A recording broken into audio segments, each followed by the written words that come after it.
Hello students, good evening. कैसे हैं आप सब? बहुत अच्छे होंगे आई होप, और बहुत अच्छी तरीके से पढ़ाई कर रहे होंगे। तो सबसे पहले मुझे एक बार प्लीज बता दीजिए that am I audible, am I visible?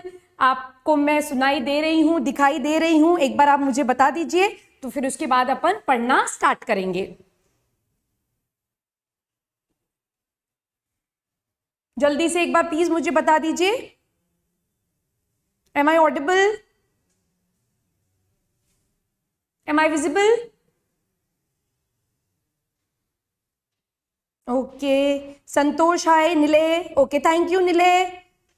Shreyansh hello, okay okay okay, hi Sandhya, hi Mahi, yes Mahi hi, okay okay, great great great. Okay, तो लास्ट क्लास में अपन ने सिर्फ एक इंट्रोडक्शन दिया था चैप्टर सेल का। अगर आपको उस पार्ट पे कोई डाउट है तो आप मेरे से पूछ लीजिए, अदरवाइज अपन पढ़ना स्टार्ट कर देते हैं। Yes Mahi, you are from 9th class, yes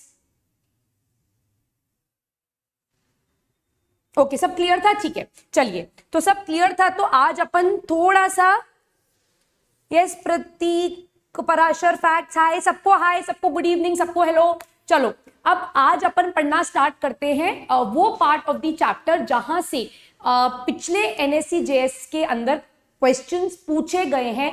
that is we will talk in detail about the prokaryotes today. तो आज अपन डिटेल में बात करेंगे प्रोकैरियोट्स के बारे में, ठीक है?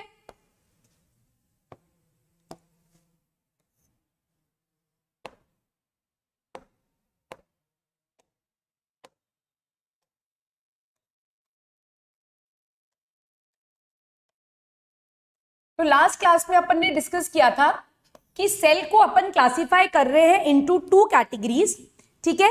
सेल को अपन डिवाइड कर रहे हैं into 2 categories on the basis of its nucleus. Number के बेस पे यूनिसेल्युलर, मल्टीसेल्युलर, और उसके बाद जो मेन क्लासिफिकेशन है that is on the basis of the nucleus. तो न्यूक्लियस के हिसाब से अपन ने सेल को डिवाइड किया था into prokaryotes and eukaryotes, right? अपन ने डिस्कस कर लिया था कि प्रोकैरियोट्स वो ऑर्गेनिजम्स है जिनका न्यूक्लियस प्रिमिटिव टाइप का है, जिनका न्यूक्लियस इंसिपिएंट है, लेस डेवलप्ड है। ये वो ऑर्गेनिजम्स है जिनके पास न्यूक्लियर मेम्ब्रेन नहीं है। ये वो ऑर्गेनिजम्स है जिनके पास कोई भी मेम्ब्रेन बाउंड सेल ऑर्गेनेल नहीं है। वो ऑर्गेनिजम्स आते हैं, okay okay, Parashar, anabolic, Monera. एक बार डाउट आप मुझसे बता दो, क्या पूछना चाह रहे हो? न्यूक्लियोइड के बारे में अपन आज पढ़ेंगे, ठीक है? तो जो भी आपको डाउट है आप मुझे बता दो, अपन लास्ट के 10 मिनट्स में सारे डाउट्स को एक साथ ले लेंगे, ठीक है? तो पराशर सारे डाउट्स एक साथ लिख दो, एक एक वर्ड से मुझे समझ नहीं आ रहा है, ठीक? चलो एक बार आज पढ़ते हैं, क्योंकि ये थोड़ा सा बड़ा टॉपिक है, तो मैं चाह रही हूं कि प्रोकैरियोट्स आज अपन खत्म कर दे, या फिर एटलीस्ट मेजर पार्ट प्रोकैरियोट्स का अपन खत्म कर दे। तो प्रोकैरियोट्स वो ऑर्गेनिजम्स हैं जो कि आते हैं किंगडम मोनेरा में। ये वो ऑर्गेनिजम्स है जिनका न्यूक्लियस लेस डेवलप्ड है, या आप बोल सकते हो दे हैव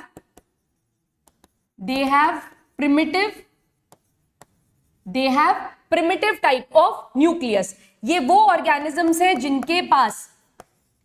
जिनके पास न्यूक्लियर मेम्ब्रेन प्रेजेंट नहीं होती। ये वो ऑर्गेनिजम्स है जिनके पास न्यूक्लियर मेम्ब्रेन प्रेजेंट नहीं होती है।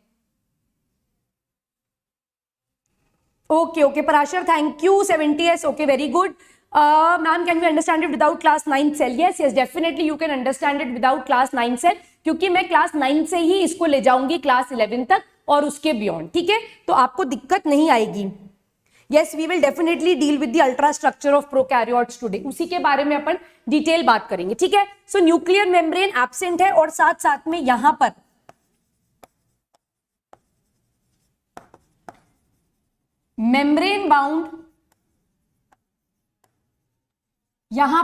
मेम्ब्रेन बाउंड सेल ऑर्गेनेल्स जो है वो एब्सेंट है। दैट मींस ना तो यहां पर कोई सिंगल मेम्ब्रेन सेल ऑर्गेनेल होगा और ना ही यहां पर कोई डबल मेम्ब्रेन सेल ऑर्गेनेल होगा। यहां पर सिर्फ एक ही सेल ऑर्गेनेल होगा जो कि है नॉन मेम्ब्रेन बाउंड जो कि है राइबोसोम, जो कि 70S है। इनके बारे में अपन स्टेप बाय स्टेप पढ़ते चले जाएंगे, ठीक है। ध्रुव, थैंक यू। थैंक यू किसके लिए? ओके, नाउ ये जो प्रोकैरियोट्स है, these prokaryotes are divided into two broad categories. One is called as archaebacteria and the other is called as eubacteria. तो जो प्रोकैरियोट्स हैं, जब अपन डाइवर्सिटी पढ़ेंगे, जब अपन 5 किंगडम क्लासिफिकेशन पढ़ेंगे, तो वहां पर अपन एक साइंटिस्ट का नाम देखेंगे जिनका नाम था कार्ल वूज। कार्ल वूज ने क्या किया था? कार्ल वूज ने मोनेरा जो था ना, उसको 2 पार्ट्स में डिवाइड कर दिया, ठीक है। उसने बोला कि एक आर्कीबैक्टीरिया का ग्रुप है और एक यूबैक्टीरिया का ग्रुप है, और बाकी सारे ऑर्गेनिजम्स कैसे हैं? यूकैरियोट्स हैं, जिसमें कौन आते हैं?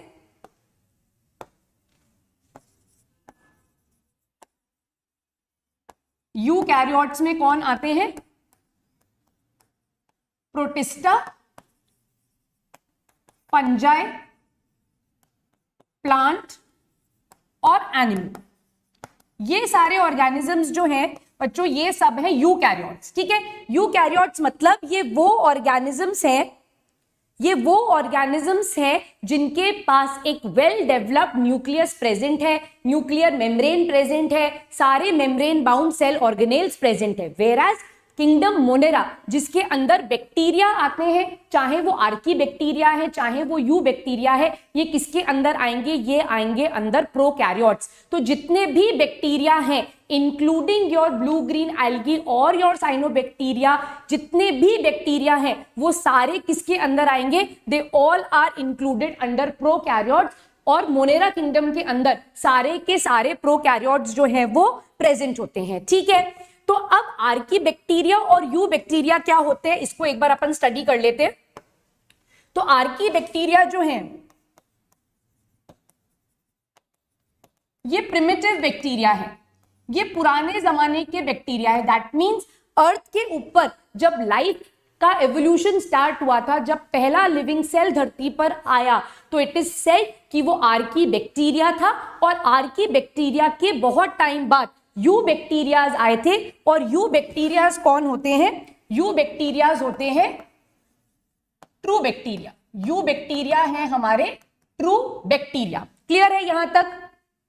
क्लियर यहां तक? यहां तक कोई डाउट? यहां तक कोई डाउट है किसी को भी? क्लियर? सो अपन क्या पढ़ रहे हैं? प्रोकैरियोट्स। प्रोकैरियोट्स में 2 टाइप के बैक्टीरियाज अपन देखेंगे, Archie bacteria and you bacteria. Archie bacteria जो है ये प्रिमिटिव टाइप के बैक्टीरिया हैं, ये धरती पर बहुत पहले आए थे, ये प्रिमिटिव हैं, ठीक है। वेराज यू बैक्टीरिया जो है वो ट्रू बैक्टीरिया हैं। Clear? Okay, what is micropyle? Parashar doubt है तो बताओ, अवनी डाउट है तो बताओ। माइक्रोपाइल तो अच्छा, मेम्ब्रेन बाउंड सेल ऑर्गेनेल का मतलब मैं बताती हूँ। तेजस्वा, माइक्रोपाइल तो अपन जब फ्लावर का रिप्रोडक्शन करेंगे तब करेंगे, जहां से पोलन ट्यूब जो होती है वो एंटर होती है, वो माइक्रोपाइलर एंड होता है, तो वो यहां पर तो रेलेवेंस नहीं रख रहा है, ठीक है। मेम्ब्रेन बाउंड सेल ऑर्गेनेल्स का मतलब समझो, ऐसे ऑर्गेनेल्स जिनके पास एक या एक से ज्यादा ऐसे मेम्ब्रेन प्रेजेंट होती है, वो मेम्ब्रेन बाउंड सेल ऑर्गेनेल्स होते हैं। जैसे कि एंडोप्लाज्मिक रेटिकुलम, जैसे कि गोल्जी, यहां पर क्लोरोप्लास्ट, माइटोकॉन्ड्रिया, ये डबल मेम्ब्रेनस है। तो ऐसे सिंगल मेम्ब्रेन बाउंड और ऐसे double membrane bound cell organelles जो है वो एब्सेंट होते हैं in case of prokaryotes. Krish, good afternoon. Eubacteria are, देखो बायोलॉजी में कहीं पर भी ईयू वर्ड लग जाए ना, इसका मतलब होता है ट्रू। ईयू वर्ड अगर लग जाए तो उसका मतलब होता है ट्रू। जैसे कि अपन ने लास्ट क्लास में देखा था यूकैरियोट्स, तो यू का मतलब क्या हो गया? ट्रू। ट्रू न्यूक्लियस वाले ऑर्गेनिजम्स यूकैरियोट्स हैं। तो यहां पर यू बैक्टीरिया मतलब ट्रू बैक्टीरिया। तो जिन बैक्टीरिया को अपन डिटेल में पढ़ेंगे वो कैसे होंगे? यू बैक्टीरिया होंगे। Okay, how do we recognise? That is with the help of the microscope, है ना। माइक्रोस्कोप की स्टडी से पता चलता है, प्लस बहुत ज्यादा बायोकेमिस्ट्री इसमें इन्वॉल्व होती है। तो हर एक सेल ऑर्गेनेल को अलग से डिटेल में पढ़ा गया है, तब पता चलता है कि कौन सा cell organelle double membrane bound है और कौन सा सिंगल मेम्ब्रेन बाउंड है। ठीक है, बैच कब तक चलेगा, अभी तो स्टार्ट ही हुआ है। ठीक है, so let us start with archaebacteria. Upon start करेंगे व्हाट इज सीलिया। सब पे आएंगे बेटा, अपन सब पे आएंगे एक एक करके।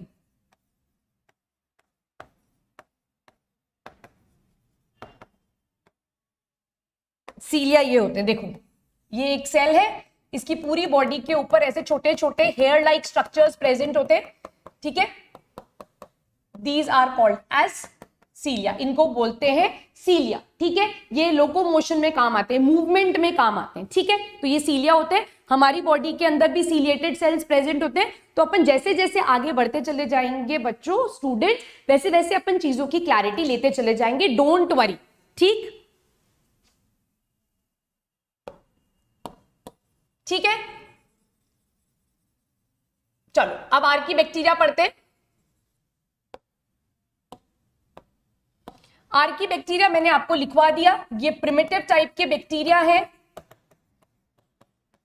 ये अर्थ पर बहुत पुराने टाइम पर आ गए थे। ये बहुत प्रिमिटिव टाइप के ऑर्गेनिजम्स हैं और ये ऐसे ऑर्गेनिजम्स हैं that have the capacity to survive in harsh environmental condition, और यही इनकी सबसे खास बात होती है। और क्वेश्चन भी इसी के ऊपर से आता है जो मैं आपको लिखवा रही हूं। They can survive in harsh, they can survive in harsh environmental condition। harsh environmental conditions का मतलब होता है एक्सट्रीम कंडीशन। एडवर्स कंडीशंस के केस में भी ये ऑर्गेनिजम्स जो हैं ये सर्वाइव कर सकते हैं। How many types of bacteria are there? Two types of bacteria are there broadly, archibacteria and eubacteria। जब अपन eubacteria पे आएंगे तो वहां पर अपन और डिफरेंट कैटेगरीज ऑफ बैक्टीरिया पढ़ेंगे, पर अभी अपन जो पॉइंट डिस्कस कर रहे हैं दैट इज आर्कीबैक्टीरिया। ठीक है, ठीक है, क्लियर, चले आगे। यहां तक समझ में आगे, they can survive in harsh environmental conditions. अब देखो कौन कौन सी हार्श एनवायरमेंटल कंडीशंस यहां पर हो सकती हैं। So they can live in extreme salty areas। ये क्या कर सकते हैं, एक्सट्रीम सॉल्टी एरिया में रह सकते हैं। और ऐसे बैक्टीरिया, ये इंपॉर्टेंट है, इसके ऊपर क्वेश्चन आता है। Ma'am from which book you are teaching? Okay Avni, मैं पढ़ा रही हूं 11th की एनसीईआरटी, बायोलॉजी की 11th एनसीईआरटी, साथ साथ में ट्रूमैन। और जब मैं आपको यूकैरियोट्स पढ़ाना स्टार्ट करूंगी तो मैं कैम्बेल के नोट्स भी आपको दूंगी। तो आप इन्हें मेरे साथ साथ कॉपी करते जाओ, मैं आपको टाइम दूंगी तो आपका ना एक कंपाइल्ड नोट्स बन जाएंगे that will include your 11th की NCERT, it will include your Trueman also. ठीक है, ठीक, ma'am is the best, thank you. Salty area में जो बैक्टीरियाज रहते हैं उन बैक्टीरिया को हम कहते हैं हैलोफिल्स। ये आपको 11th एनसीईआरटी में मिल जाएगा एज इट इज। ठीक है, नेक्स्ट है ऐसे बैक्टीरिया जो हॉट स्प्रिंग में रहते हैं। हॉट स्प्रिंग में रहते हैं उनको हम कहते हैं थर्मो एसिडोफिल्स। ऐसे बैक्टीरिया जो हॉट स्प्रिंग्स में रहते हैं, जहां पर वाटर एक्सट्रीमली हॉट होता है, उस कंडीशन में भी बैक्टीरिया सरवाइव कर रहे हैं। वो क्यों सरवाइव कर रहे हैं? बिकॉज इनकी जो सेल वॉल होती है उसमें वो कैपेबिलिटी होती है कि वो हार्श एनवायरमेंटल कंडीशन को भी टॉलरेट करती है। तो हॉट स्प्रिंग में रहने वाले बैक्टीरियाज को हम थर्मो एसिडोफिल्स बोलते हैं और सॉल्टी एरिया में रहने वाले बैक्टीरियाज को हम हैलोफिल्स बोलते हैं। ठीक है, डांसिंग गुजरात। ठीक है, इसके बाद ऐसे बैक्टीरियाज जो मार्शी एरिया में रहते हैं, ठीक है, मार्शी एरिया में रहते हैं, उनको हम कहते हैं मिथेनोजेंस। उनको हम कहते हैं मिथेनोजेंस। ठीक है, अब ये जो मिथेनोजेंस है इसके ऊपर क्वेश्चन आया है।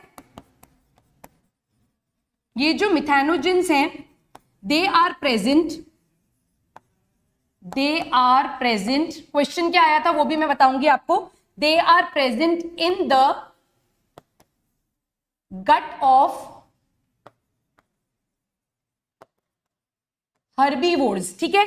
ये जो मिथाइनोजेंस हैं they are present in bacteria की सेल वॉल किससे बनी हुई होती है, मैं सब पढ़ाऊंगी। एक बार मेरे को यू बैक्टीरिया पे आ जाने दो, उसके बाद मैं एक एक लेयर आपको बहुत डिटेल में बताऊंगी। आर्की बैक्टीरिया बस खत्म हो जाए, ठीक है। Don't worry about anything please.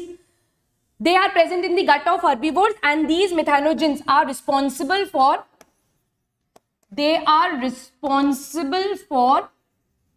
formation of methane gas. तो एग्जाम में स्टेज 1 NSCJS में क्वेश्चन आया था कि द बैक्टीरिया, क्वेश्चन था the bacteria that is residing in the gut of herbivorous animal, वो बैक्टीरिया जो हर्बीवोरस एनिमल के डाइजेस्टिव सिस्टम में रहता है वो कौन सा बैक्टीरिया होता है, you bacteria, Archie bacteria, both of these, ऐसे करके क्वेश्चन आया था। तो मोस्ट ऑफ द स्टूडेंट्स यहां पर कंफ्यूज हो जाते हैं और वो यू बैक्टीरिया आंसर लगा देते हैं। बट आपको इस चीज में एकदम क्लैरिटी रखनी है कि आपको क्या टिक करना है कि अगर मीथेन गैस प्रोड्यूस हो रही है ऐसा बैक्टीरिया जो हर्बीवोरस एनिमल्स की गट में रहता है तो वो कौन होएगा, वो होएगा एक आर्की बैक्टीरिया। और ये आर्की बैक्टीरिया किसके प्रोडक्शन के काम में आता है, ये मीथेन गैस के प्रोडक्शन में काम में आता है, ठीक है। Yes Neelay, you are absolutely right. Ma'am which book to read topic with notes, आप 11th NCERT को पढ़ना स्टार्ट करो प्लस मेरे नोट्स, मोर देन सफिशिएंट है अभी के लिए। और मैं जो नोट्स दूंगी ना स्टूडेंट्स, मैं ये बात बार बार रिपीट कर रही हूं, मैं फिर से एक बार रिपीट कर रही हूं कि मैं 9th की NCERT और 11th क्लास की NCERT को बेस बनाकर चल रही हूं।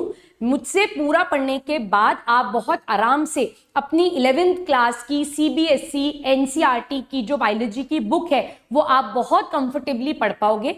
तो मेरे नोट्स और आपकी NCERT की बुक ये आपके लिए मोर देन सफिशिएंट है। जो नोट्स मैं आपको यहां पर दे रही हूं, जितनी भी चीज मैं यहां पर लिखूंगी वो या तो ट्रूमैन से होगी या फिर वो कैम्बेल से होगी, ठीक है। तो आपको ट्रूमैन और कैम्बेल पढ़ने की नीड अभी नहीं है। मैं आपको जितने भी नोट्स दे रही हूं वो ट्रूमैन और कैम्बेल से ही है, ठीक है। आपको अगर कोई बुक पढ़नी है तो आप 11th क्लास की NCERT पढ़ लीजिए, ठीक है।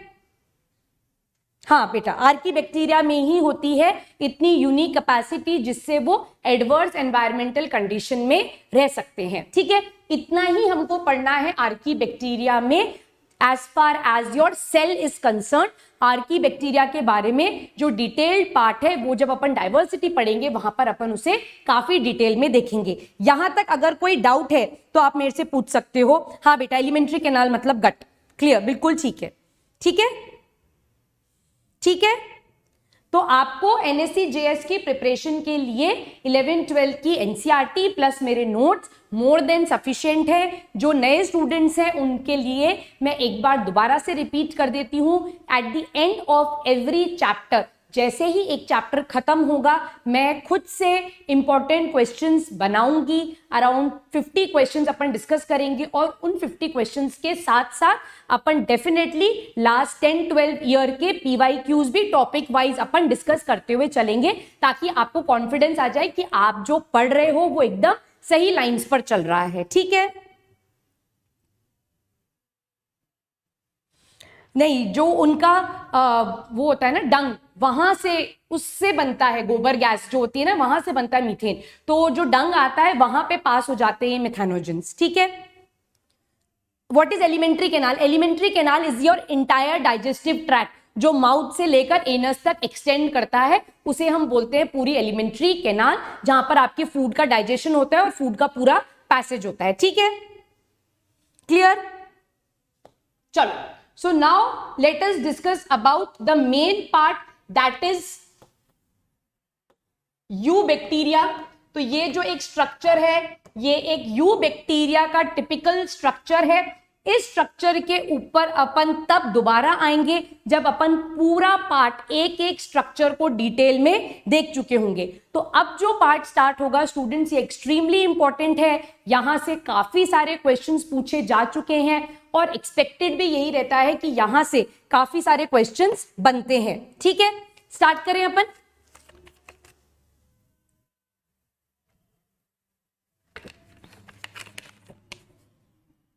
प्लीज मेरे साथ साथ आप नोट्स बनाते रहना, क्योंकि जो भी पार्ट आज मैं आपको लिखवाऊंगी वो आपको 11th एनसीईआरटी से नहीं मिलेगा। रेफरेंसेस मिल जाएंगे, पर एनएससी जेएस में थोड़ा सा डिटेल जाना पड़ता है अपने को, तो वो डिटेल मैं आपको अभी इस यू बैक्टीरिया के केस में लेकर जाऊंगी। आपको धीरे धीरे सारी चीजें क्लैरिटी से समझाऊंगी, आपको समझ में भी आएंगी, और जहां आपको समझ ना आए आप मुझे रोक देना, ठीक है? तो अपन उस पॉइंट को दोबारा से डिस्कस करेंगे, ठीक है? हरे कृष्णा, हेलो बेटा, ठीक? तो चलो स्टार्ट करते हैं। यू बैक्टीरिया, यू बैक्टीरिया मतलब ट्रू बैक्टीरिया, ठीक है? यू बैक्टीरिया का मतलब क्या होता है? ट्रू बैक्टीरिया, ठीक? अब यहां पर अपन देखेंगे कंपोनेंट्स।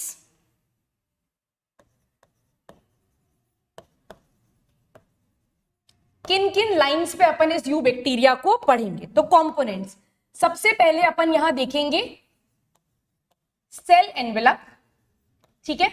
सेल एनवेलप, इस सेल एनवेलप में अपन तीन चीजें देखेंगे, glycocalyx, cell wall, plasma membrane, ठीक? इसके बाद अपन देखेंगे साइटोप्लाज्म, साइटोप्लाज्म के बाद अपन देखेंगे न्यूक्लियोइड, फिर अपन यहां देखेंगे साइटोप्लाज्मिक इंक्लूजन्स। इन सबको अपन डिटेल में पढ़ेंगे। न्यूक्लियोइड के साथ साथ आप यहां पर प्लास्मिड भी लिख लो, ठीक है? और साइटोप्लाज्म के अंदर अपन क्या क्या देखेंगे? साइटोप्लाज्म के अंदर अपन देखेंगे मीजोजोम्स, इन सबको अपन डिटेल में पढ़ेंगे, परेशान मत होना। राइबोसोम,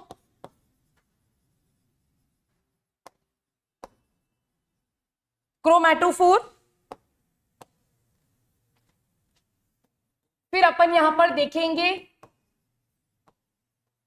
फ्लैजेला, फिर अपन यहां देखेंगे पिलाई एंड फिम्ब्रिए, ठीक? ओके, माही क्या कह रही है? हाँ बिल्कुल चलेंगी माही, बिल्कुल स्टार्टिंग से चलेंगी, डोंट वरी, ठीक है?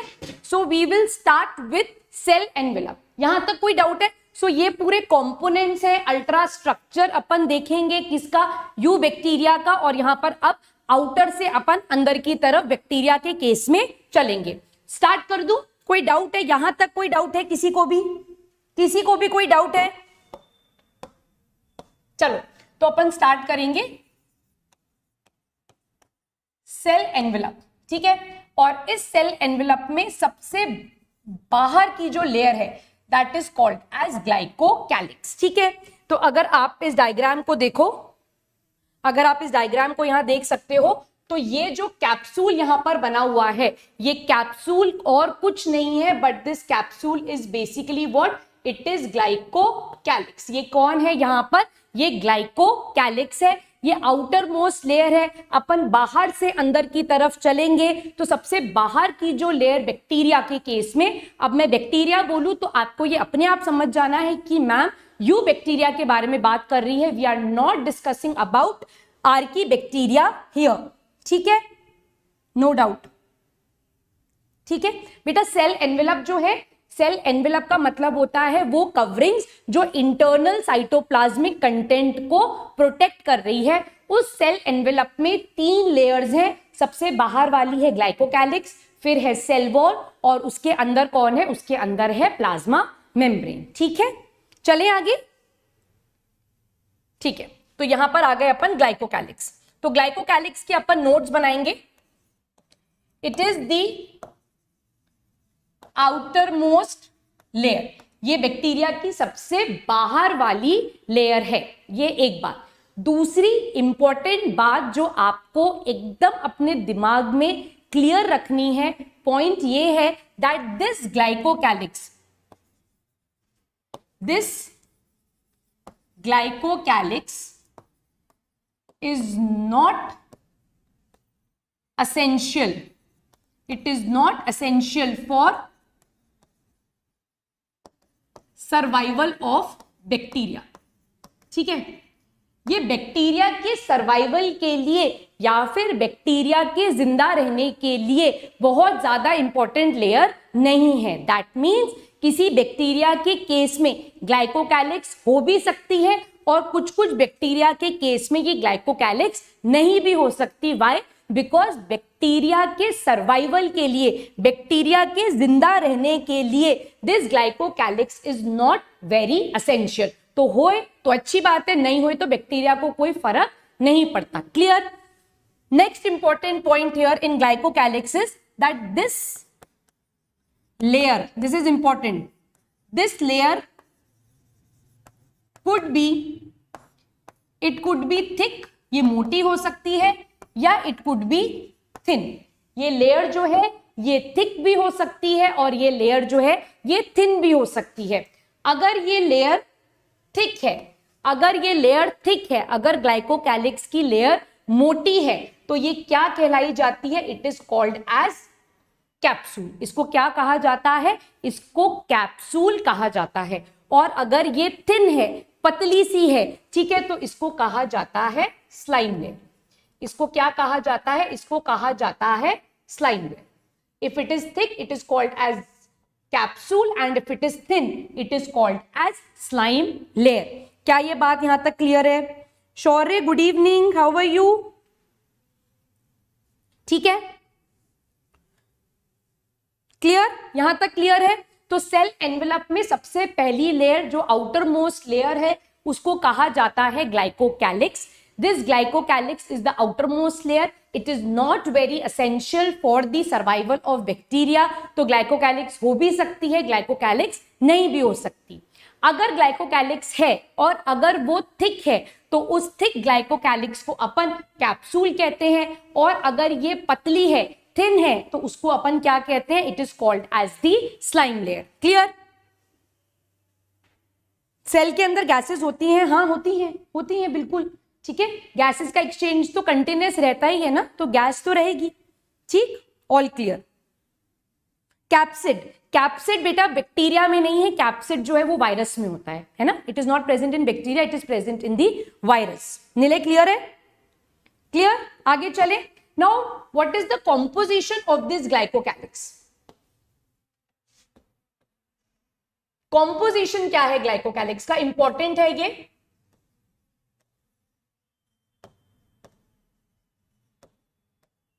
अब ये जो ग्लाइकोकैलिक्स है, ठीक है, थोड़ा सा डिटेल ले लूं, परेशान तो नहीं होगे?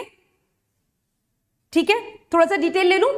अब ये जो ग्लाइकोकैलिक्स है, it is made up of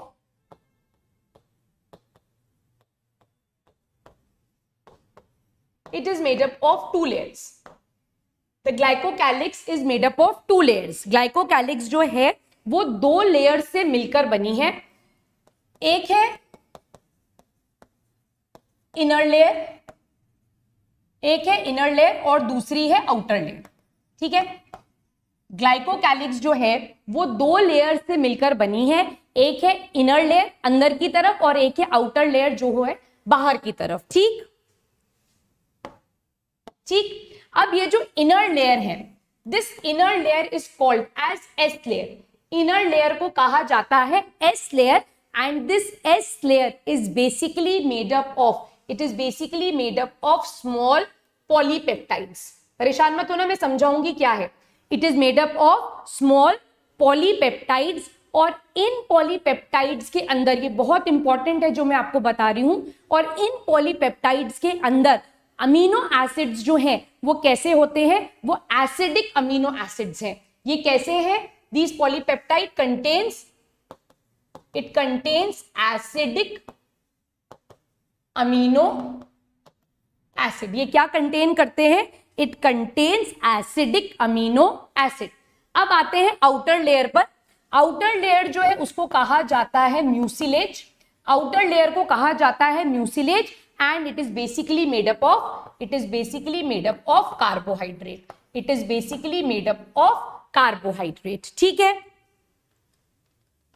बेटा वो डिपेंड करता है O2 या CO2, डिपेंड करता है कि मेटाबॉलिज्म की कौन सी स्टेज है, ऑर्गेनिज्म एरोबिक है या ऑर्गेनिज्म एनारोबिक है, तो वो वेरी करेगा, ठीक है।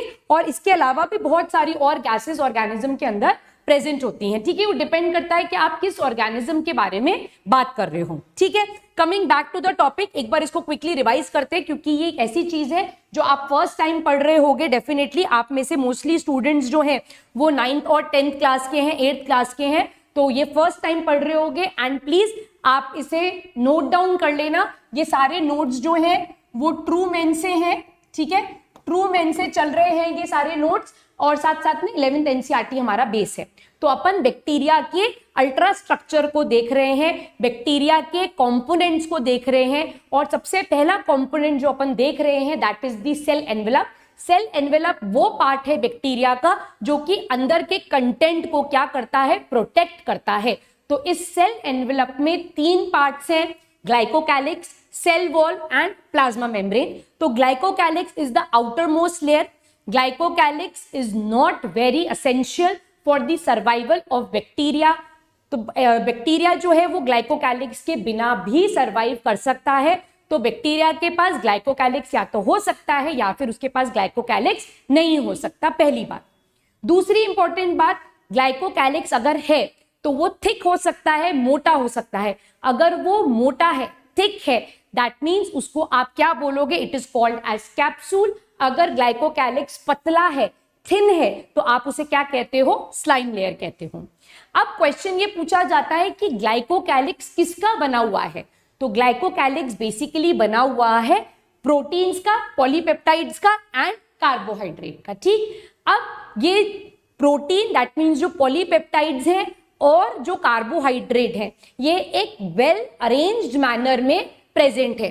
वेल अरेंज्ड मैनर कैसे है, अगर ये बैक्टीरिया का सेल है, ठीक है, तो ये अंदर वाली लेयर इसकी प्लाज्मा मेम्ब्रेन हो गई, ये इसकी सेल वॉल हो गई। अब I am talking of this outer layer. तो इस आउटर लेयर में 2 लेयर्स प्रेजेंट है, एक अंदर की तरफ जो सेल वॉल के पास है और एक वो लेयर जो कि एनवायरमेंट को फेस कर रही है, जो बैक्टीरिया की सबसे आउटर मोस्ट लेयर है। तो ये जो आउटर मोस्ट लेयर है ये बनी हुई है कार्बोहाइड्रेट की, और इसे कहा जाता है म्यूसिलेज।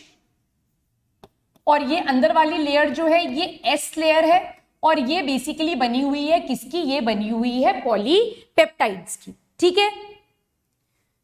क्लियर है अवनी, मैंने दोबारा एक्सप्लेन कर दिया, कोई डाउट है तो दोबारा से पूछ लो मेरे से, फिर एक्सप्लेन करेंगे। तो इसको अपन अगर देखें तो इस तरीके से देख सकते हैं, ये अंदर की लेयर है और ये आउटर लेयर है, ठीक है।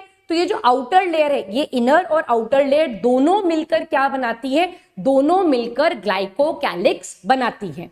ग्लाइकोकैलिक्स की जो आउटर लेयर है, ठीक है, बाहर वाली लेयर जो है जो कि एनवायरमेंट को फेस करती है, वो बनी हुई है किसकी, वो बनी हुई है कार्बोहाइड्रेट की, उसको कहते हैं म्यूसिलेज। और अंदर वाली लेयर जो है उसको कहते हैं एस लेयर, और ये एस लेयर जो है ये बनी हुई है पॉलीपेप्टाइड्स की। और इस पॉलीपेप्टाइड के अंदर जो अमीनो एसिड्स हैं वो कैसे हैं, वो एसिडिक है। और आप इसके ऊपर स्टार लगा लीजिए क्योंकि ये एक इंपॉर्टेंट पॉइंट है। Clear, clear up till here, okay. चलो आगे चलते हैं। अब बात करते हैं that what is the function of this glycocalyx. Glycocalyx का आखिर फंक्शन क्या है।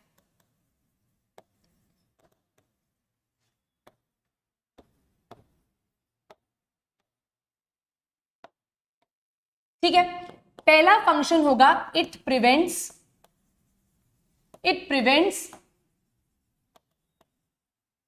डेसिकेशन ऑफ बैक्टीरिया, ठीक है, डेसिकेशन, ठीक है। कुछ वर्ड्स आ जाते हैं बायोलॉजी में, इसीलिए बायोलॉजी क्या हो जाती है, थोड़ी बदनाम हो जाती है, इसीलिए उनको लगता है कि बायोलॉजी टफ है। Aditi, inner and outer layer, slime layer, हाँ, सब में होगी, बस थिकनेस का फर्क होगा, ठीक है, सिर्फ वहां पर थिकनेस का फर्क होगा, ठीक। क्लियर हो गया, चलो। Prevents desiccation of bacteria, desiccation word का मतलब होता है ड्राइंग, सूखने से बचाता है, ठीक है। अगर कोई भी सेल सूख गया, ड्राई हो गया, तो फिर वो मर जाएगा। ठीक है, तो ये जो ग्लाइकोकैलिक्स है ये बहुत हद तक बैक्टीरिया के डेसिकेशन को प्रिवेंट करता है। Clear? Second, it prevents the bacteria from harmful chemicals and drugs। तो ये बैक्टीरिया को क्या कर रहा है? एक्स्ट्रा प्रोटेक्शन दे रहा है। एक्स्ट्रा प्रोटेक्शन किससे दे रहा है? From harmful chemicals and drugs, ताकि बैक्टीरिया जो है वो मरे नहीं और उनकी लाइफ थोड़ी सी लंबी हो। ठीक है, जैसे अगर अपन ने कोई एंटीबायोटिक खाया जिससे कि बैक्टीरिया मर जाएगा, या फिर किसी वायरस ने कोई हार्मफुल केमिकल रिलीज किया जैसे बैक्टीरियोफाज होता है, या फिर किसी फंजाई ने कोई हार्मफुल केमिकल रिलीज किया which could be a threat to bacteria, तो ये ग्लाइकोकैलिक्स बैक्टीरिया को प्रोटेक्ट करता है। ठीक है, स्लाइम लेयर मतलब थिन ग्लाइकोकैलिक्स, चिपचिपी glycocalyx is slime layer. Okay Mahi? Nile, Hare Krishna, JEE shorts, CBSE maths, Parashar, ठीक है, सब आप यहीं हो ना? क्लियर है?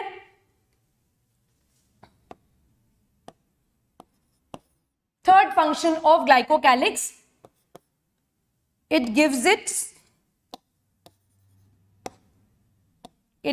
gives the bacteria its virulency। ये बैक्टीरिया को विरुलेंट बनाता है, विरुलेंसी इंपार्ट करता है। विरुलेंसी क्या होती है? इट इज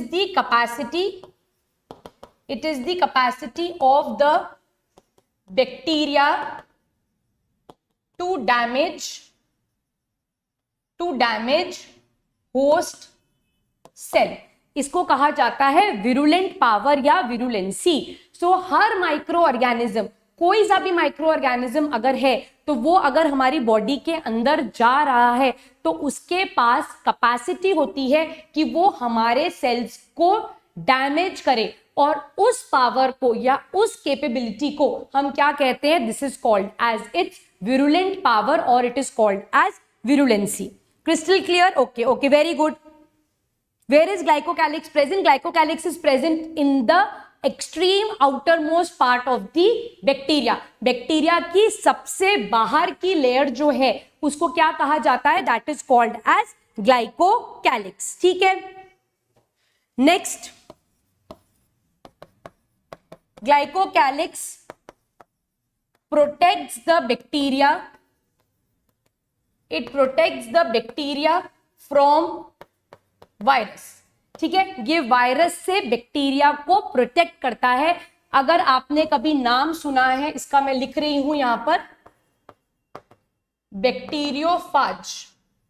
बैक्टीरियोफाज एक वायरस है जो कि बैक्टीरिया के सेल के अंदर घुस जाता है और बैक्टीरिया के सेल को नुकसान पहुंचाता है। उस वायरस को अपन बैक्टीरियोफाज बोलते हैं। तो ये ग्लाइकोकैलिक्स जो है ये वायरस से बैक्टीरिया को क्या करता है? प्रोटेक्ट करके रखता है। Which both Nile both it will provide virulency also and it will increase the virulency also. ठीक है, और Abhigyan which bacteria glycocalyx, streptococcus हो गए, स्टेफाइलोकोकस हो गए, इन सबके पास क्या प्रेजेंट है? इन सबके पास ग्लाइकोकैलिक्स प्रेजेंट है। क्लियर? यहां तक क्लियर है? It protects the bacteria from virus. यहां तक समझ में आ गया? नेक्स्ट, लास्ट फंक्शन,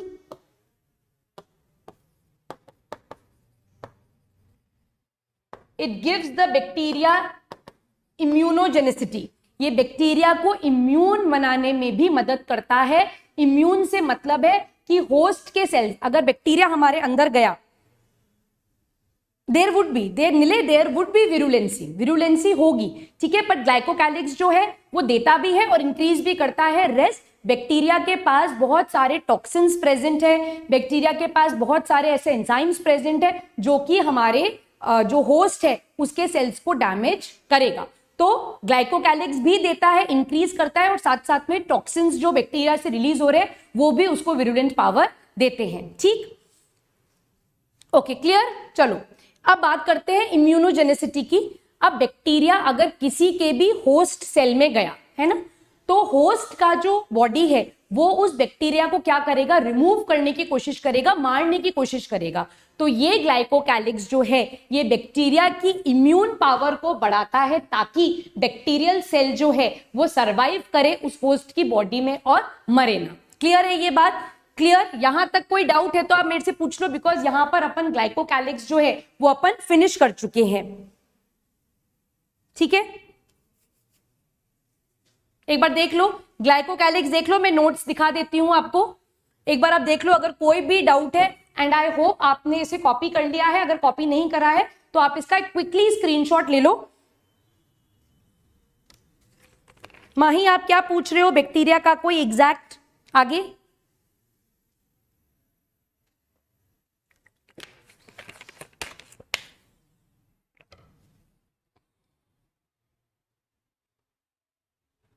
एग्जैक्ट मास होता है कि नहीं, ऐसे कोई वेट नहीं होता बैक्टीरिया का। ठीक, क्लियर है ये वाला पार्ट देख लो। चले आगे, next we'll talk of cell wall. Next we'll talk of cell wall.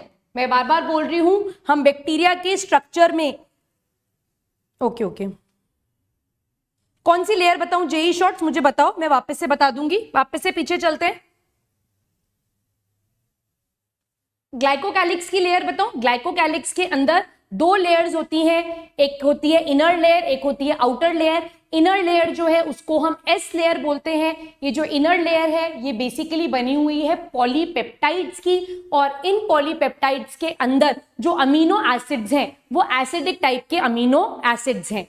बाहर वाली लेयर जो है, जो एक्सट्रीम एनवायरनमेंट को फेस करती है, बाहर के एनवायरनमेंट को फेस करती है, उसको हम बोलते हैं म्यूसिलेज, और ये बनी हुई होती है कार्बोहाइड्रेट्स की।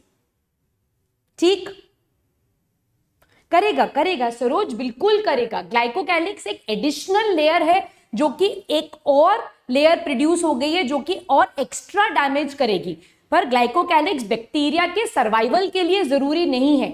अगर एक एडिशनल लेयर है, आप इसको ऐसे समझो, आप इसको एक ऐसे समझो कि हमने बॉर्डर के ऊपर आर्मी लगा दी है ना, बॉर्डर के ऊपर बहुत सारी आर्मी है, पर इस आर्मी, ये मेन आर्मी है, इस मेन आर्मी के आगे मैंने एक और लेयर ऑफ सोल्जर्स को प्रोड्यूस कर दिया, तो उन लेयर ऑफ सोल्जर्स से हमको एक्स्ट्रा प्रोटेक्शन मिल रही है ना।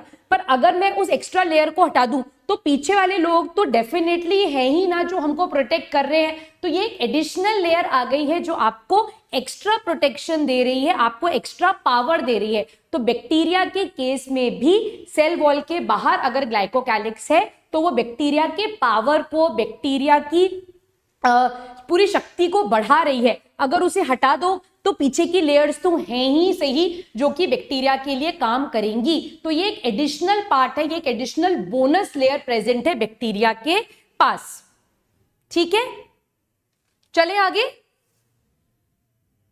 बात करते हैं सेल वॉल की।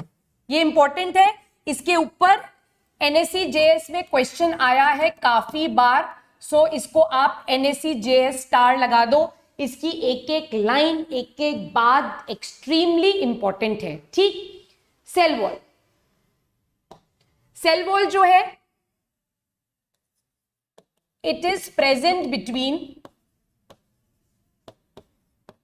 Cell wall is present between, it is present between glycocalyx and plasma membrane। ये कहां प्रेजेंट है? It is present between glycocalyx and plasma membrane. Quickly एक बार डायग्राम देखो बैक्टीरिया का, देखो यहां ये रही सेल वॉल, यहां देखो ये सेल वॉल, सेल वॉल कहां प्रेजेंट है? ये रही प्लाज्मा मेम्ब्रेन और ये रहा ग्लाइकोकैलिक्स। तो ये जो येलो कलर से आपको दिख रहा है, ये जो येलो कलर का पार्ट आपको दिख रहा है, ये पूरा पार्ट क्या है? सेल वॉल है। तो सेल वॉल कहां लोकेटेड है? It is located between the capsule and the plasma membrane. ठीक, कोई डाउट यहां तक? माही ये रहा, यहां पे कैप्सूल दे रखा है क्योंकि ये थिक है। अगर ये थिन होता तो हम इसको स्लाइम लेयर बोलते या हम इसको म्यूसिलेजिनस लेयर बोलते। ठीक है, तो ये ग्लाइकोकैलिक्स है। माही क्लियर है? क्लियर? चलो, सो ये कहां प्रेजेंट है? It is present between the glycocalyx and the plasma membrane. Very important line जो मैं यहां लिख रही हूं, the space between cell wall and plasma membrane.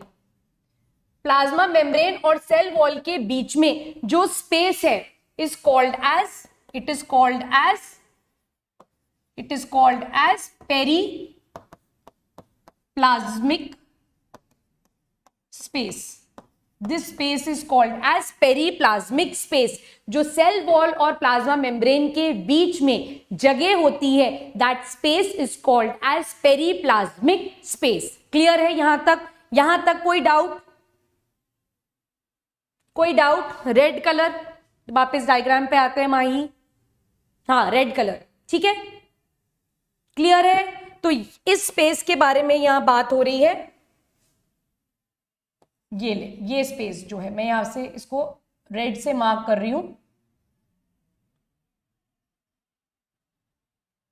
ये जो स्पेस है between the cell wall and plasma membrane is called as periplasmic space. ठीक है, it is called as periplasmic space. ठीक, चले आगे.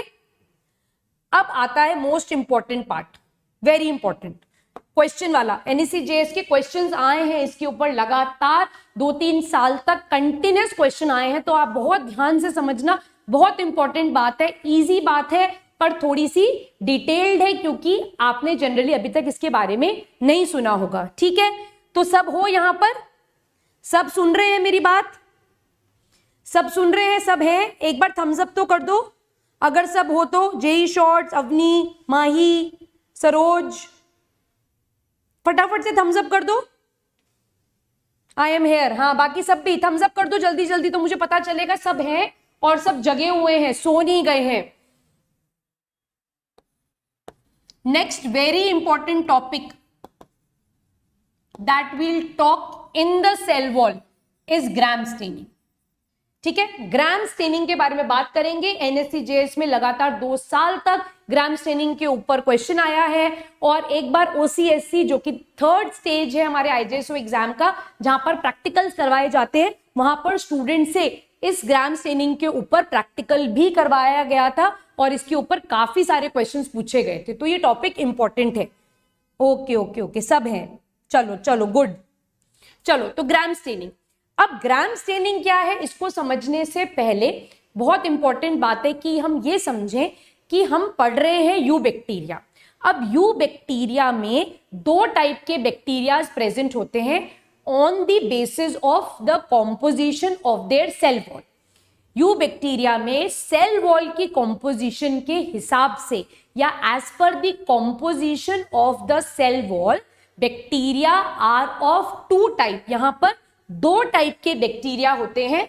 एक होते हैं ग्राम पॉजिटिव बैक्टीरिया और दूसरे होते हैं ग्राम नेगेटिव बैक्टीरिया. ठीक है, और ये दोनों बैक्टीरिया को आप 2 अलग अलग फॉर्म्स में क्यों पढ़ रहे हो? This is entirely based on the composition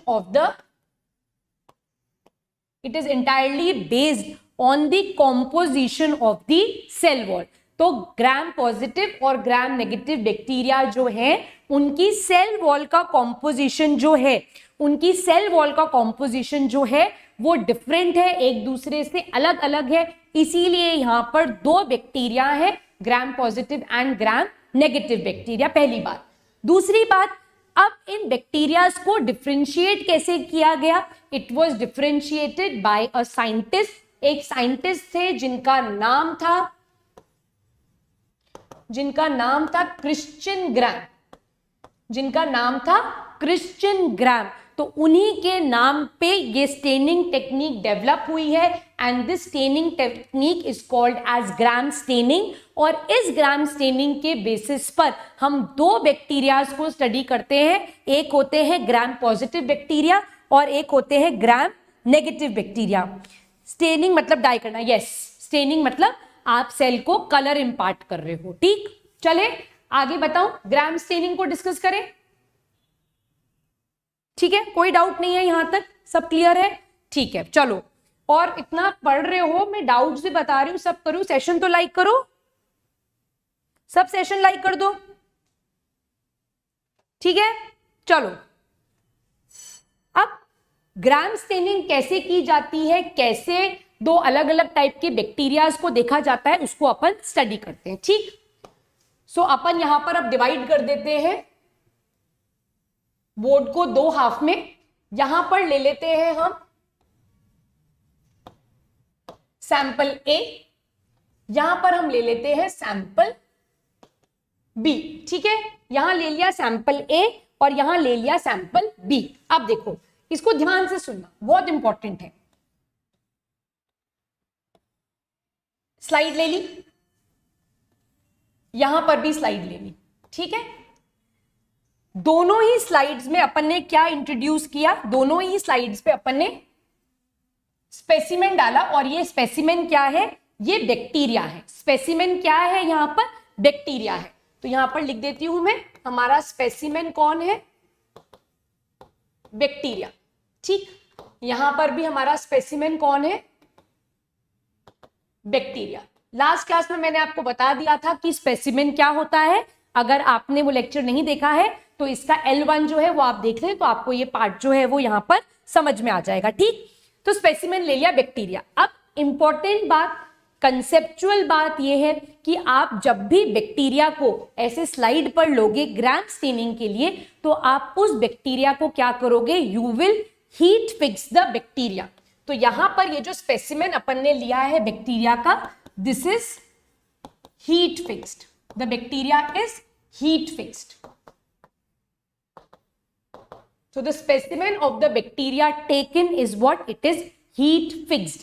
Heat fixed bacteria का मतलब है कि आपने इसको हीट कर दिया है। That means आपने बैक्टीरिया को क्या कर दिया है, मार दिया है। You have killed the bacteria. So heat fixed bacteria के केस में क्या होगा, बैक्टीरिया is killed। ठीक है, अगर बैक्टीरिया किल हो गया तो क्या होगा, स्टेनिंग वुड बी इजी। ठीक है, हीट फिक्स करने से आपने बैक्टीरिया को जब मार दिया तो उस बैक्टीरिया को अब स्टेन करना इजी होगा, स्टडी करना इजी होगा, और साथ साथ में जो बैक्टीरिया है वो स्लाइड के ऊपर प्रॉपर्ली क्या हो जाएगा, एडर हो जाएगा। ठीक है, सो ease out the adherence of bacteria to the slide। ठीक है, तो हीट फिक क्लियर है, यहां तक कोई डाउट तो नहीं है। आपको क्या करना है, आपको दो स्पेसिमेंस लेने हैं, दो स्लाइड पर आपको दो टाइप के स्पेसिमेन ऑफ बैक्टीरिया को रखना है। जो बैक्टीरिया हम यूज कर रहे हैं, they are what, they are heat fixed bacteria. That means उन बैक्टीरिया को हमने हीट फिक्स कर दिया है, हीट कर दिया है, गर्म कर दिया है, उस बैक्टीरिया को आपने मार दिया है, डेड कर दिया है। डेड बैक्टीरिया जो होगा उसको स्टेन करना ज्यादा इजी होगा, उसको स्टडी करना ज्यादा इजी होगा, और साथ साथ में जो बैक्टीरिया है वो स्लाइड से प्रॉपर्ली क्या होगा, एडर हो जाएगा, स्लाइड से प्रॉपर्ली जो है वो चिपक जाएगा। यहां तक क्लियर है, कोई डाउट है? जेई शॉर्ट्स, अवनी, निलय, कोई डाउट है? कोई डाउट है? चलें आगे। अब यहां पर अपने को क्या करना है, इंपॉर्टेंट है अगेन। अब अपन स्टार्ट करेंगे स्टेनिंग का प्रोसेस। ये स्लाइड ले ली, स्लाइड पर हीट फिक्स्ड बैक्टीरिया है हमारे पास। ठीक है, अब यहां पर अपन स्टेन डालेंगे क्रिस्टल वायलेट। यहां पर अपन स्टेन यूज करेंगे दोनों में, क्रिस्टल वायलेट। क्रिस्टल वायलेट एक स्टेन है जो कि आप जो स्लाइड आपने प्रिपेयर करी है जिस पर आपका हीट फिक्स्ड बैक्टीरिया है, उसके ऊपर आप क्या करोगे, क्रिस्टल वायलेट की कुछ ड्रॉप्स को डालोगे। हाँ हाँ हाँ, बिल्कुल हो जाएंगे, बिल्कुल हो जाएंगे। मेरी क्लास का टाइम 5:15 तक है, तब तक मैं आपको फ्री कर दूंगी। तो you will have a quick break for 10 to 15 minutes, ताकि आप उस टाइम पर रिफ्रेश हो जाओ और फिजिक्स की क्लास को पढ़ना स्टार्ट कर दो। ठीक है, डोंट वरी, मैं ज्यादा टाइम नहीं लूंगी। ठीक, तो यहां पर आपने कौन सी डाई यूज करी? क्रिस्टल वायलेट डाई यूज करी। क्रिस्टल वायलेट डाई यूज करने के बाद नेक्स्ट आप यहां पर मेन स्टेन जो है दैट इज ग्राम आयोडीन। आप यहां पर अब क्या डालोगे? ग्राम आयोडीन डालोगे। ठीक, यहां पर आप क्या डालोगे? गरम कैसे किया? गरम कैसे किया? आपने स्लाइड ली, उसके ऊपर आपने बैक्टीरिया का स्पेसिमेन रखा और आपने उसे नीचे से हीट कर दिया। That is called as heat fixing. ठीक है, आपको लैब्स में मिलते हैं बर्नर्स, आप वहां पर उसको थोड़ा सा गर्म कर दो तो वो हो जाएगा। ठीक, क्लियर? आपने सबसे पहले डाई डाली क्रिस्टल वायलेट, यहां पर भी आपने क्रिस्टल वायलेट डाली।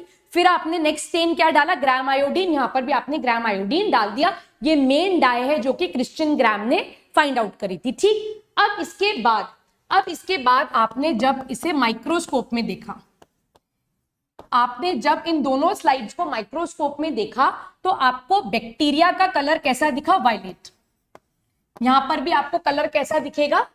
वायलेट कलर दिखेगा। ठीक है, आपने हीट फिक्स बैक्टीरिया को लिया, ध्यान से सुनना मेरी बात, आपने हीट फिक्स बैक्टीरिया को लिया, आपने उसके ऊपर डाई डाली, पहले क्रिस्टल वायलेट डाला और उसके बाद आपने ग्राम आयोडीन डाला, दोनों के केस में। ठीक है, स्पेसिमेन ए में भी और स्पेसिमेन बी में भी, दोनों को ही आपने माइक्रोस्कोप के अंदर देखा तो दोनों ही बैक्टीरियाज आपको कौन से कलर के दिखे? वायलेट कलर के दिखे। ठीक है, कौन से कलर के दिखे आपको?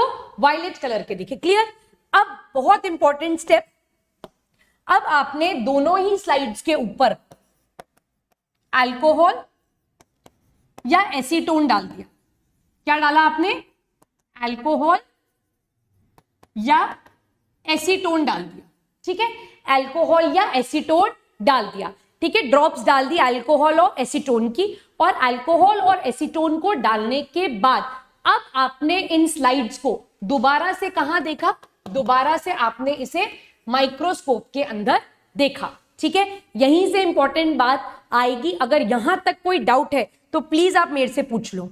अगर यहां तक कोई डाउट है तो आप प्लीज मेरे से पूछ लो। ध्यान से सुनो, मैं रिपीट कर रही हूं, हम बात कर रहे हैं ग्राम स्टेनिंग के बारे में, हम बात कर रहे हैं दो बैक्टीरिया के बारे में। One of the bacteria is Gram positive and the other bacteria is Gram negative. ये ग्राम पॉजिटिव और ग्राम नेगेटिव बैक्टीरिया जो हैं basically they are on the basis of the difference in the cell wall composition. क्योंकि हमने पढ़ना start किया था cell wall, तो सेल वॉल का कॉम्पोजिशन जो है वो ग्राम पॉजिटिव और ग्राम नेगेटिव बैक्टीरिया के केस में अलग अलग होता है, डिफरेंट होता है। इसीलिए मैं आपको पहले ग्राम स्टेनिंग बता रही हूं। हम डिस्कस करेंगे कि ग्राम पॉजिटिव बैक्टीरिया कौन से होते हैं और अपन देखेंगे ग्राम नेगेटिव बैक्टीरिया कौन से होते हैं। तो यहां पर अपन ने दो स्लाइड्स ली हैं, यहां पर दो स्पेसिमेंस ऑफ बैक्टीरिया अपन ने इंट्रोड्यूस करे हैं। अपन ने बैक्टीरिया को हीट फिक्स किया है, हीट फिक्स करने के बाद मैंने उस पे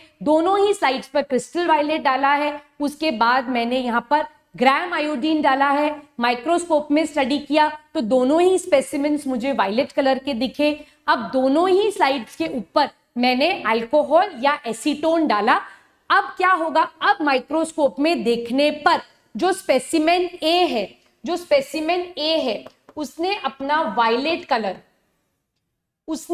वायलेट कलर जो है वो रिटेन रखा, उसका वायलेट कलर वैसा का वैसा ही था। वेयर एज स्पेसिमेन बी जो था उसने अपना वायलेट कलर जो है वो लूज कर दिया। ठीक है, तो यहां से बैक्टीरिया का डिफरेंशिएशन स्टार्ट हो गया। यहां पर अलग अलग बातें आने लगी। एक बैक्टीरिया के ऊपर जब मैंने अल्कोहल या एसीटोन डाला तो उसने अपना कलर क्या करा? उसने अपना कलर रिटेन रखा और दूसरे स्पेसिमेन ने अपने उस वायलेट कलर को लूज कर दिया। तो जिस बैक्टीरिया ने कलर को रिटेन रखा, जिसने अपने वायलेट कलर को रिटेन रखा, उस बैक्टीरिया को हम कहते हैं ग्राम पॉजिटिव बैक्टीरिया, और जिसने अपना कलर लूज कर दिया उसको अपन कहते हैं ग्राम नेगेटिव बैक्टीरिया। बात समझ में आई? अल्कोहल या एसीटोन को डालने पर जो बैक्टीरिया अपने वायलेट कलर को रिटेन रखता है उन बैक्टीरिया को हम ग्राम पॉजिटिव कहते हैं, और वो बैक्टीरिया जो अल्कोहल या एसीटोन डालने पर अपने वायलेट कलर को लूज कर देते हैं, ऐसे बैक्टीरिया को हम ग्राम नेगेटिव बैक्टीरिया कहते हैं। चमका, नीले चमक गया, आ गया समझ में? इंपॉर्टेंट है, ये बहुत इंपॉर्टेंट है। इसमें स्टेप्स के ऊपर भी क्वेश्चन आया है। क्वेश्चन ये भी पूछा गया है कि जो अपना कलर लूज कर देता है वो बैक्टीरिया कौन से होते हैं, और एक बार ये क्वेश्चन पूछा था कि आप ग्राम नेगेटिव को किससे स्टेन करते हो। यहां तक क्लियर है? ग्राम पॉजिटिव ग्राम नेगेटिव समझ में आ गया। आगे देखो, अब जब इसने अपना वायलेट कलर लूज कर दिया, दैट मीन्स ये ग्राम नेगेटिव है, तो इस ग्राम नेगेटिव बैक्टीरिया को अब अपन क्या देते हैं? काउंटर स्टेन देते हैं। इसको अब अपन क्या करते हैं? इसको अपन काउंटर स्टेन देते हैं, और काउंटर स्टेन जो है उसकी डाई है सैफ्रनिन, और ये इस बैक्टीरिया को क्या कलर देती है? पिंक कलर देती है। क्या यहां तक सारी बात समझ में आई? क्या यहां तक सब कुछ क्लियर है? हाँ या हाँ? ना मैं नहीं सुनूंगी। क्या यहां तक? मैम जो ट्रूमैन या कैम्बल की बुक है वो कौन सी क्लास की लेनी? 11th। काउंटर स्टेन क्या होता है? काउंटर स्टेन होता है, देखो, क्रिस्टल वायलेट और ग्राम आयोडीन मेन स्टेन है। ग्राम पॉजिटिव ने उसको रिटेन रखा, ग्राम नेगेटिव ने उसको लूज कर दिया। अब जब उसने कलर लूज कर दिया तो उसको स्टडी करने के लिए अपन ने दूसरा स्टेन डाला, एंड दैट दूसरा stain is now called as counter stain. और काउंटर स्टेन जो क्रिश्चियन ग्राम ने यूज किया था वो सैफ्रनिन था, और सैफ्रनिन जब भी अपन यूज करते हैं तो वो सेल्स को एक पिंक कलर देता है। तो ग्राम नेगेटिव जो है वो काउंटर स्टेन लेता है, किसका? सैफ्रनिन का। क्यों लेता है? क्योंकि अल्कोहल या एसीटोन यूज करने पर वो अपना एक्चुअल कलर जो है वो लूज कर देता है। ठीक है, सैफ्रनिन स्टेन है माही, सैफ्रनिन एक स्टेन है। ठीक, और अवनी कैम्बल जो है ना बेटा वो 11th-12th की नहीं होती, वो एक मोटी सी किताब है।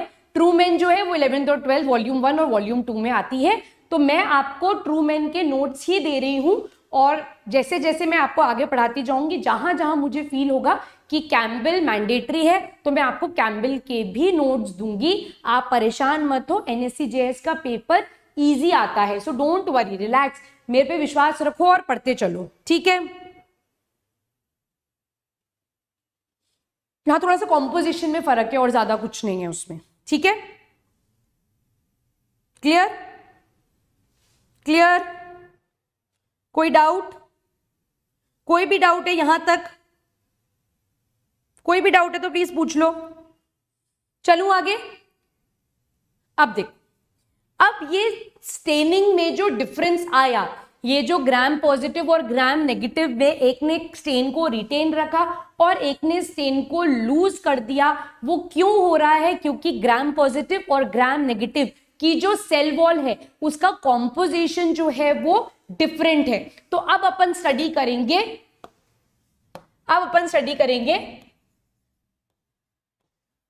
Cell wall composition of gram positive. अब अपन बात करेंगे cell wall composition of gram positive. Gram positive bacteria जो है ये वो बैक्टीरिया है जो अपना अल्कोहल या एसीटोन यूज करने के बाद भी स्टेन को रिटेन रखते हैं, वो बैक्टीरिया होते हैं gram positive. Aditi, what is the use of counter stand? This is a very good question. Counter stand का यूज है क्योंकि आपने अल्कोहल और एसीटोन जब डाला तो ग्राम नेगेटिव बैक्टीरिया ने अपने कलर को लूज कर दिया, उसका जो ऑलरेडी स्टेन्ड कलर था वो लूज हो गया, वो निकल गया। तो अब उस बैक्टीरिया को स्टडी करने के लिए आपको उसे दूसरा स्टेन देना पड़ेगा। So that stain is what? That stain is called as counter stain. और वो स्टेन हम कौन सा यूज करते हैं या वो डाई हम कौन सी यूज करते हैं? That is safranin. ठीक है, okay, no no is for what? JEE shorts practice question, थोड़ा सा चैप्टर तो खत्म हो जाने दो, मैं प्रैक्टिस क्वेश्चन जरूर करवाऊंगी, डोंट वरी, ठीक है। चलो, cell wall composition of gram positive, सबसे इंपॉर्टेंट बात, द सेल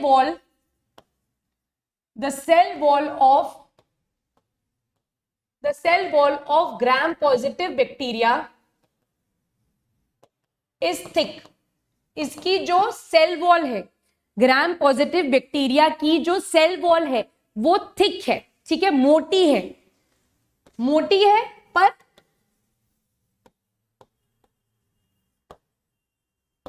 है पर कैसी है? सिंगल लेयर्ड है, मतलब मोटी एक ही लेयर प्रेजेंट है, उस सेल वॉल में डिफरेंट लेयर्स प्रेजेंट नहीं है। This is very important, the cell wall of gram positive bacteria is thick and single layer, ठीक है। यहां तक समझ में आ गया? नेक्स्ट देखो, it is made up of, the cell wall is made up of, मुझसे किसी ने क्वेश्चन पूछा था ये, this is made up of,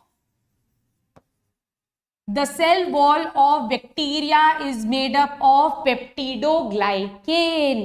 किसकी बनी हुई है सेल वॉल? पेप्टिडोग्लाइकेन की। अगर मैं आपसे पूछूं the cell wall of plant is made up of, तो आप आंसर क्या दोगे मैम? सेल्यूलोज। अगर मैं पूछूं cell wall of fungus is made up of, तो आप बोलोगे काइटिन। तो cell wall of bacteria is made up of peptidoglycan. बैक्टीरिया की जो सेल वॉल है वो किसकी बनी हुई है? वो बनी हुई है पेप्टिडोग्लाइकेन की। क्लियर है? क्लियर? नीले चमक रहा है? नीले चमक रहा है या नहीं चमक रहा है? क्लियर है यहां तक सबको? क्लियर है ना? नीले ग्राम नेगेटिव में भी पेप्टिडोग्लाइकेन होगा, पहले ग्राम पॉजिटिव पढ़ ले, फिर ग्राम नेगेटिव के साथ इसको अपन कंपेयर कर लेंगे, ठीक है। क्लियर? क्लियर? यहां तक कोई डाउट है? एक बार देख लो, I will also have water, देख लो एक बार।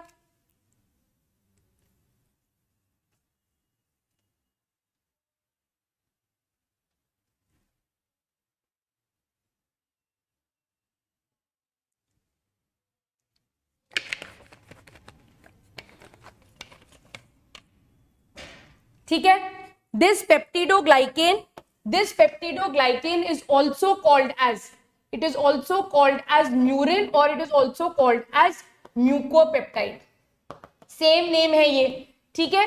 इसी पेप्टिडोग्लाइकेन को हम म्यूरिन भी कहते हैं और इसी पेप्टिडोग्लाइकेन को हम म्यूकोपेप्टाइड भी कहते हैं। हाँ, माइकोप्लाज्मा में सेल वॉल एब्सेंट है, ठीक है। ठीक मैम, चमक गया, ओके वेरी गुड। क्लियर है? यहां तक कोई डाउट नहीं है? क्लियर है? चलो अब पेप्टिडोग्लाइकेन को देखते हैं कि पेप्टिडोग्लाइकेन खुद क्या है। देखो, पेप्टिडोग्लाइकेन जो है, यहां पर दो चीजें हैं, एक है पेप्टिडो और एक है ग्लाइकेन। यहां पर दो चीजें हैं, पेप्टिडो और ग्लाइकेन। अब जो बैक्टीरिया की सेल वॉल है वो पेप्टिडोग्लाइकेन की बनी हुई है। अब ग्लाइकेन क्या होते हैं? ग्लाइकेन्स है वो एक लॉन्ग चेन है मोनोसैकेराइड की, और वो मोनोसैकेराइड एक दूसरे से जुड़े हुए रहते हैं बाय सिंपल केमिकल बॉन्ड्स। ग्लाइकेन्स क्या है? बेसिकली ग्लाइकेन्स है लॉन्ग चेन ऑफ मोनोसैकेराइड। यहां पर क्या है?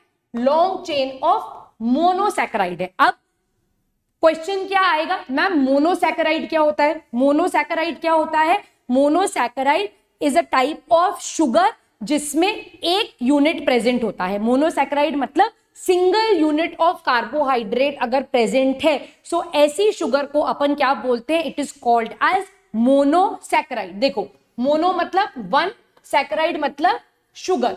जैसे मोनोसैकेराइड का अगर मैं आपको एग्जांपल दूं, मोनोसैकेराइड के कॉमन एग्जांपल दूं मैं आपको, ग्लूकोज, ठीक है, इट इज अ मोनोसैकेराइड।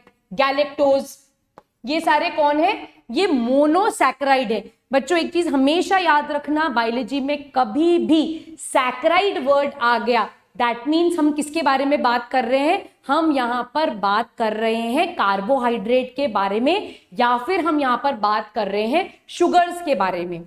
अब मोनो वर्ड लगा दिया, that means single unit of sugar. अगर मैं बोलूं डाइसैकेराइड तो क्या हो जाएगा, 2 यूनिट ऑफ शुगर। अगर मैं बोलूं पॉलीसैकेराइड तो मतलब बहुत सारी शुगर की यूनिट्स। क्लियर है, क्लियर है ये, क्लियर। सो ग्लाइकेन क्या है, it is a long chain of monosaccharide, और ये मोनोसैकेराइड एक दूसरे से केमिकल बॉन्ड से जुड़े हुए रहते हैं। Next important, NEET point of view से भी इंपॉर्टेंट है, यहां पर ग्लाइकेन में कौन सी मोनोसैकेराइड यूनिट प्रेजेंट होती है, यहां पर NAG and NAM, that is N acetyl glucosamine, ये एक मोनोसैकेराइड यूनिट है, और एन एसिटाइल म्यूरामिक एसिड, ये एक मोनोसैकेराइड यूनिट है, और ये दोनों एक दूसरे से जुड़ी हुई रहती हैं by what, by chemical bonds. Clear. अब यहां पर पेप्टिडोग्लाइकेन, तो ग्लाइकेन पार्ट तो मैंने आपको बता दिया, पेप्टिडो पार्ट रह गया। अब यहां पर this glycan is cross linked by, it is cross linked by polypeptides. यहां पर जो क्रॉस लिंकेज है, ठीक है, क्रॉस लिंकेज का मतलब एक ग्लाइकेन की चेन और दूसरी ग्लाइकेन की चेन आपस में जुड़ी हुई है, किससे, with the help of polypeptide. ठीक है, देखो यहां पर डायग्राम मैंने दिया हुआ था, ये रहा, एग्जैक्टली मैं आपको यही बता रही हूं। This is the cell wall composition of gram positive bacteria.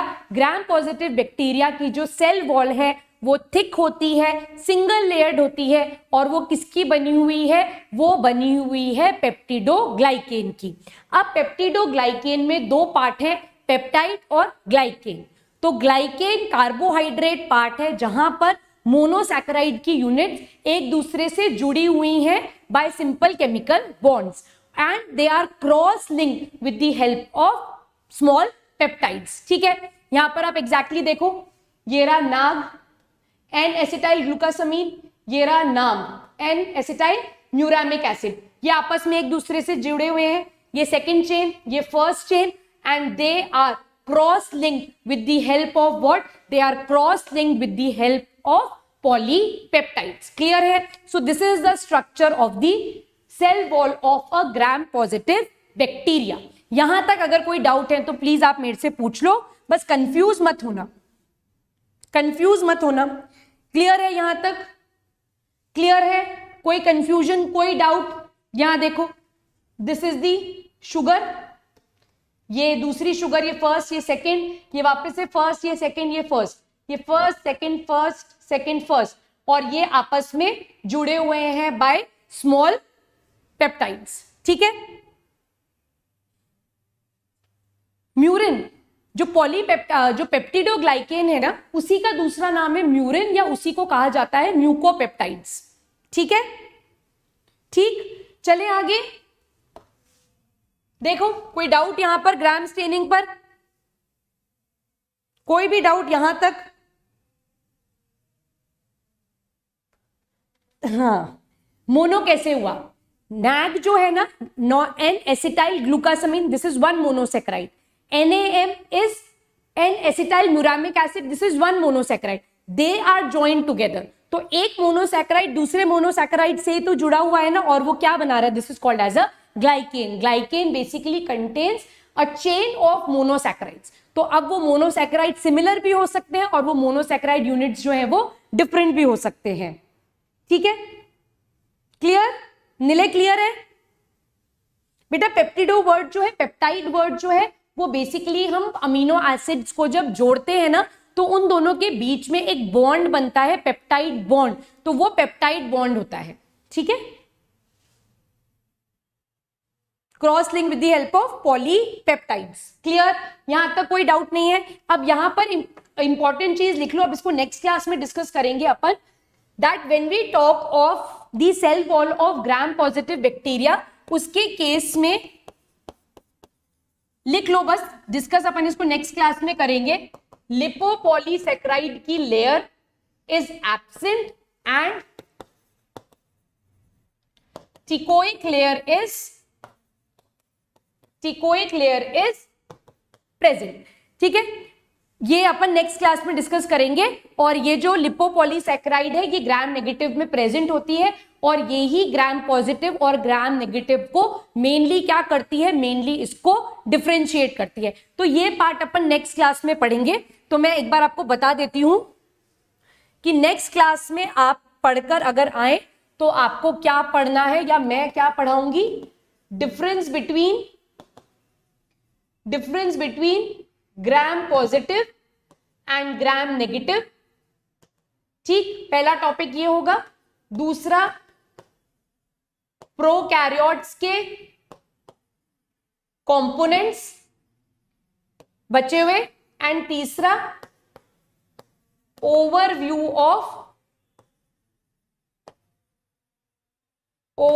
Of eukaryotic cell. ठीक है, ये अपन नेक्स्ट क्लास में लेंगे। यहां तक कोई डाउट है तो आप पूछ लो please. No doubt. Nilay yes, okay clear. Avni कोई डाउट है? माही, निलय क्लियर हो गया? नायक और नाम का कंफ्यूजन आपको? अवनी क्लियर है? ठीक है, तो अगर अब आप बुक पढ़ना चाहते हो, कोई भी रेफरेंस बुक आप देखना चाहते हो, तो मेरे हिसाब से आप 11th एनसीईआरटी को पढ़ना स्टार्ट करो। 11th एनसीईआरटी को आप पढ़ोगे तो आपको स्टार्टिंग में इंट्रोडक्शन, ओवरव्यू ऑफ सेल मिलेगा, कंपोनेंट्स ऑफ सेल मिलेंगे, और वहां पर फिर प्रोकैरियोट स्टार्ट हो जाएगा। तो प्रोकैरियोट्स में आप ऑलमोस्ट पूरा प्रोकैरियोट्स पढ़ोगे, आपको समझ में आ जाएगा। ठीक है, क्योंकि अपन बहुत डिटेल में जा रहे हैं, है ना। एनसीईआरटी में इतना डिटेल नहीं दे रखा, पर एनएससी-जेएस की अगर मैं बात करूं तो इतना डिटेल अपने को चलना ही पड़ेगा। और ये नोट जो मैं आपको दे रही हूं प्लस 11th एनसीईआरटी की रीडिंग आप करोगे तो आपका एनएससी-जेएस क्लियर हो जाएगा, उसमें कोई दिक्कत नहीं आएगी as far as biology is concern. ठीक है मैम, बट 2 मोनो है तो डाइसैकेराइड क्यों नहीं है? डाइसैकेराइड नहीं है क्योंकि अलग अलग यूनिट्स है, वो दोनों नैग और नैम मिलकर एक शुगर नहीं बना रहे हैं। नैग एक अलग शुगर है और नैम एक अलग शुगर है, और वो दोनों सिंपल केमिकल बॉन्ड से जुड़ रहे हैं, वो दोनों मिलकर एक शुगर नहीं बना रहे हैं। जैसे अगर मैं आपसे बात करूं, यहां पर लिख रही हूं मैं, देखो, अगर मैं बात करूं लैक्टोज की, तो लैक्टोज में ग्लूकोज प्लस गैलेक्टोज प्रेजेंट है, ये दोनों मिलकर एक शुगर बना रहे हैं लैक्टोज। अगर मैं बात करूं माल्टोज की, तो माल्टोज में ग्लूकोज प्लस ग्लूकोज दोनों मिलकर एक शुगर बना रहे हैं माल्टोज। पर ग्लाइकेन्स क्या होते हैं? ग्लाइकेन्स इज अ लॉन्ग चेन जिसमें मोनोसैकेराइड यूनिट्स एक दूसरे से जुड़ी हुई रहती हैं। ठीक है, वहां पर वो दोनों मिलकर, नैग और नैम मिलकर एक शुगर नहीं बना रहे हैं। इसीलिए ग्लाइकेन्स के केस में जो मोनोसैकेराइड यूनिट्स है वो एक प्रॉपर फैशन में, एक रिदमिक पैटर्न में क्या होती चली जाती है, रिपीट होती चली जाती है। ठीक है, सेल चैप्टर करना है? नहीं, अब नहीं सेल चैप्टर करना है। जो चैप्टर मैं पढ़ा रही हूं वही आप पढ़ोगे। फर्स्ट चैप्टर तो वहां पर लिविंग वर्ल्ड है, तो वहां पर आपको कंफ्यूजन होगा। तो जैसे जैसे मैं आपको पढ़ाती जाऊंगी, तो जो 11th क्लास का टॉपिक आए आप उसे 11th एनसीईआरटी से पढ़ो, और जो 12th क्लास का टॉपिक आएगा उसको अपन 12th एनसीईआरटी से पढ़ेंगे। बाकी जितनी भी इंफॉर्मेशन है, whether it is from Trueman और कैम्बल और एनी अदर हायर बुक, वो मैं आपको नोट्स फॉर्म में देती चली जाऊंगी। ठीक है, हाँ चमक गया निलय, वेरी गुड। निलय एक लैम्प रख लो अपने पास, जब जब चमक जाए उसका बटन ऑन करते रहो। ठीक है students, so we will meet in the next class. Till then आप अच्छे से पढ़ाई करो, 11th एनसीईआरटी रीड करो, सेशन को जरूर लाइक करो, share it with your friends also, and जो भी डाउट आपको आता है एनसीईआरटी पढ़ते वक्त, तो या तो नेक्स्ट क्लास की स्टार्टिंग में आप मेरे से पूछ लो, या फिर आप मुझे कमेंट बॉक्स सेक्शन में मेंशन कर देना। मैं आपको वहीं के वहीं उस क्वेश्चन का डेफिनेटली रिप्लाई करूंगी ही करूंगी। ठीक है students, so bye from my side. Nilay thank you so much, Avani thank you so much, means a lot to me. तो आई होप आप नेक्स्ट क्लास में सेल चैप्टर पढ़ के आएंगे, डाउट्स आप मेरे से पूछेंगे और बस इसी तरीके से मन लगाकर पढ़ते चले जाएंगे। So all the best students, let's crack it.